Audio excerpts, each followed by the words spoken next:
ये जो प्रश्न आप लोग देख रहे हैं रेलवे एनटीपीसी की परीक्षा में पूछा हुआ है। कैसे मैथमेटिक्स आपको तैयार करना है, कैसे हमारी ट्रेनिंग क्लास आपकी परीक्षा में मैथमेटिक्स तैयार करने में सहायक साबित होगी, मैं वीडियो के लास्ट में बताता हूं। फिलहाल इस क्वेश्चन को देखिए। क्वेश्चन ये है कि एक मेज को 10% के लाभ पर बेचा गया। देखिए, मैं इस क्वेश्चन को दो तरीके से बताता हूं, एक बेसिक मेथड से और एक शॉर्टकट से। एक मेज मान लीजिए कि 100 रुपया में खरीदा गया है। ये 100 कैसे आया है? अपने मन से माना गया है। अपने मन से हमने 100 उसका सीपी माना है। इसको बेच दिया गया है 10% प्रॉफिट, अर्थात इसका जो एसपी है वो 110 है। सीपी यदि 100 मानते हैं, एसपी हमें 110 मानना पड़ेगा।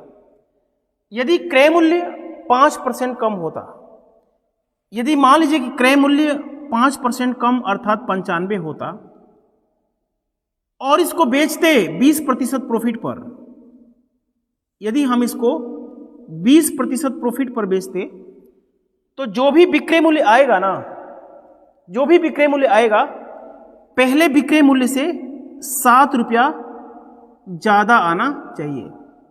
7 रुपया अधिक में बेचा जाता तो 20% लाभ होता।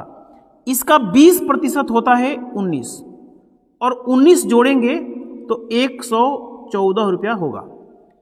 यदि 100 मानते हैं तो इस विक्रय मूल्य में और इस विक्रय मूल्य में 4 की कमी हो रही है, ज्यादा हो रहा है, 4 की वृद्धि हो रही है। 110 वाली वस्तु को 114 में बेचा जाता है। यदि 100 मानते हैं तो यहां से डिफरेंस जो हो रहा है वो 4 हो रहा है, लेकिन डिफरेंस हमें 4 नहीं चाहिए, 7 चाहिए। ये कितना गुना है? 7/4। तो हमें सीपी को 7/4 अर्थात 175 लेना पड़ेगा।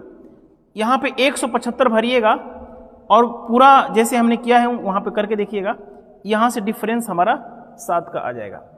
यदि इसी क्वेश्चन को बेसिक तरीका से करना है, एक्स मान के करना है, तो मान लीजिए कि वस्तु को 100 रुपया में खरीदा गया है, इसको बेच दिया गया है 10% प्रॉफिट। किसी भी संख्या में 10% प्रॉफिट का मतलब 11/10 से गुना होता है। मैं वीडियो के लास्ट में बताता हूं कैसे 11/10 होगा। किसी भी संख्या में 10% लाभ का मतलब 11/10 से गुना होता है। एसपी हो गया। ये विक्रय मूल्य, यदि इसका क्रय मूल्य 5% कम अर्थात 95% का मतलब 19/20 होता है। यदि हमारा क्रय मूल्य 5% कम है और बेचते 20% प्रॉफिट पर बेचते, किसी भी संख्या में 20% जोड़ने का मतलब 6/5 होता है। तो क्वेश्चन ये है ना कि ये जो विक्रय मूल्य प्राप्त हुआ है, इस विक्रय मूल्य से 7 रुपया ज्यादा होता है। ये जो है 7 रुपया ज्यादा है। देखिए, एक क्वेश्चन से आप 100% कोई भी चीज नहीं सीख सकते हैं। एक पैटर्न है, पैटर्न को फॉलो करते हुए सीखेंगे तो 100% सीखेंगे। कुछ नहीं करना है, इसमें से इसको घटाना है। x का 114 में 19 6 114, 20 5 100। इस विक्रय मूल्य को घटाते हैं 11/10 तो अंतर आ जाना चाहिए 7 का। 7 अधिक में बेचा जाता।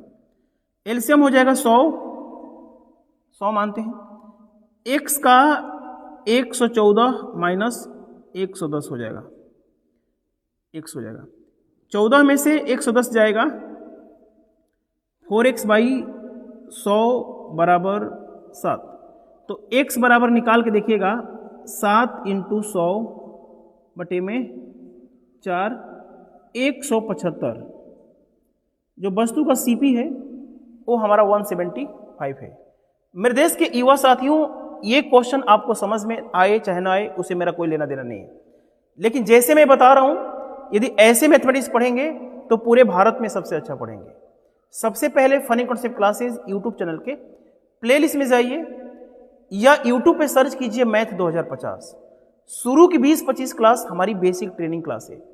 परीक्षा पुलिस से लेके आईएएस तक कोई भी हो, मैक्सिमम क्वेश्चन उसी में से आते हैं।